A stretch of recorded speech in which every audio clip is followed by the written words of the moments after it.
बिस्मिल्लाहिर्रहमानिर्रहीम। कुरान वर्ड्स में आज हम हरफ़े नफ़ी करेंगे, यानी कि जो सेंटेंस को या जुमले को में नहीं के मायने देते हैंगे उसे नेगेटिव में ले जाते हैंगे। जैसे हम पढ़ते हैं ना, हुरूफ़ इस्तिफ़हाम जो होते हैंगे वो इंटेरोगेटिव की तरफ ले जाते हैंगे और हुरूफ़ नहीं से नेगेटिव की तरफ ले आते हैं। जैसे सबसे पहले जो लफ्ज़ हम पढ़ेंगे ला का मायने अरबी में नहीं होता है, नो, ठीक है। और इसकी सबसे वाज़ेह और आसान मिसाल है हमारा कलमा ला इलाहा इल्लल्लाह।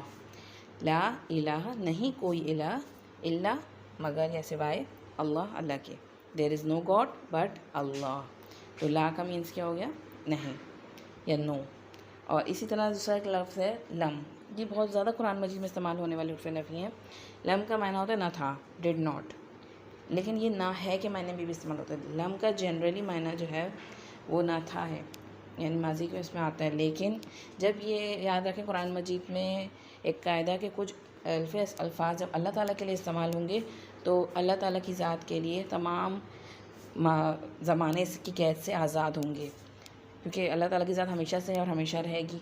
तो उसके लिए कोई हम जब भी ऐसे अल्फाज जो कि माजी के भी होंगे तो उनका मायना जो है वो किसी ज़माने की कैद में नहीं कर सकते हैं। यहाँ पे हम इसकी आसान मिसाल देख लेते हैं।